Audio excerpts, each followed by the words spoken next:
Chapter 4. The Riddle. Mike loved riddles the way Nora loved Scrabble. If he was supposed to remember something he'd learned last week, forget it. That's why his report card was always so bad. But a riddle was different. Everything you needed to know was right in front of you.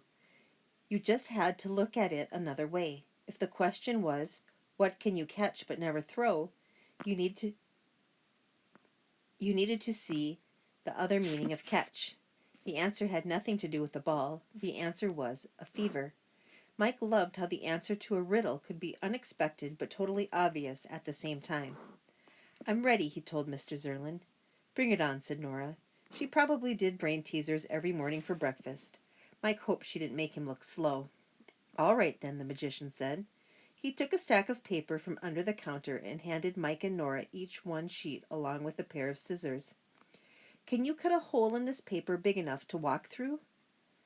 Uh-oh, thought Mike. That's not a riddle, Nora said. It's a challenge, said Mr. Zerlin, and it's fine if you work together. Anyone knew there was no way you could step through a hole in a piece of paper. Even with tiny margins all around, the hole would be no bigger than, say, both of Mike's hands spread wide. Maybe a baby could step through that hole, but nobody else. Mike sighed. He looked at Nora blankly. He didn't really want this challenge. He just wanted to learn a magic trick before he left the store. He cut the paper and ended up with a hole about the size of an index card. No good. Nora was quiet.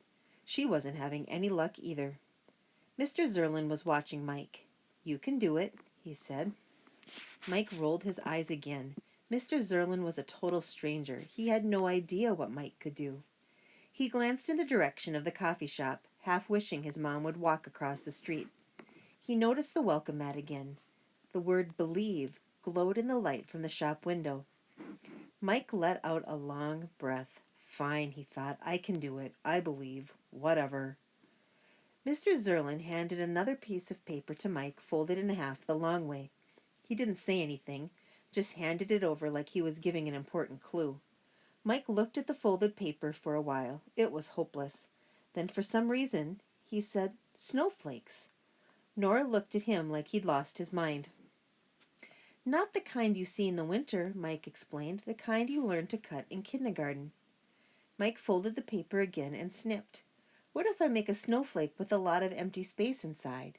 Then what if all the ribs of the snowflake can be cut and stretched out, sort of? Could that make a hole bigger than the original piece of paper? I don't know, said Nora. I don't really get it. Suddenly, Mike really did believe. This was the sort of test he could handle. When Mike was doing riddles, he could tell he was getting close to an answer. It was a sixth sense, like his mind was squinting to bring something into focus. Mike felt that way when he was cutting the paper. It was totally unlike him, but he got absorbed in the work, no fidgeting, no fooling around. He tried every snowflake pattern he could think of. Before he knew it, 10 minutes had passed, and Mike was surrounded by broken snowflakes. He liked that feeling of trying hard, but he wasn't any closer to figuring out the answer. Sorry, he said, putting down the scissors. He was giving up, the way he'd given up on a million things before. So why was Mr. Zerlin looking at him like he'd done something right? I like the way you're thinking, said Mr. Zerlin, his dark eyes locked on Mike's, reaching hard for the answer that's right in front of you. I've never seen a kid come so close to solving that riddle. Nobody said stuff like that to Mike, ever. What about a zigzag, suggested Mr. Zerlin. Mike wasn't sure what he meant, but he could try one more time, he figured. He folded another piece of paper lengthwise. He cut the edge in the shape of a lightning bolt and opened it up, hopefully. There was a hole there, all right, but not one you could step through, unless you were twisted up, Mike thought. Doing yoga, maybe. With another sheet, he cut in a straight line almost at the top from the fold to near the open edge. He stopped to think. Then, below that, he made another cut in the opposite direction, stopping just before the fold. He moved down the entire piece of paper, cutting it until it was covered with what looked like stripes. Then he unfolded it carefully and cut down the middle, leaving only the very top and very bottom strips uncut. With a deep breath, Mike separated the paper with his fingers. It opened, and opened until it was the size of a hula hoop. It really worked. He seriously couldn't believe he'd done it. I knew it, Mr. Zerlin said joyfully. Even Nora was impressed. Awesome, she said. How did you do that?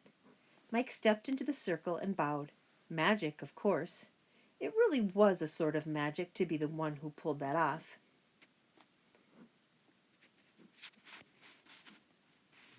Shapeshift. Begin with a piece of heavy paper like construction paper or cardstock, folded in half the long way. Starting about half an inch below the top edge, cut in a straight line from the fold to the open edge of the paper, being careful not to cut all the way to the open edge. 2. Next, make another cut half an inch below the first one, heading in the opposite direction. This time you should cut from the open edge toward the fold again though. Don't go all the way there.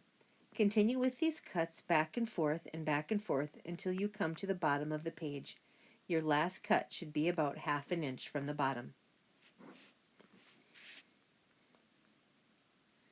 When all the cuts are finished, lay the paper on a flat surface and slowly open the piece of paper.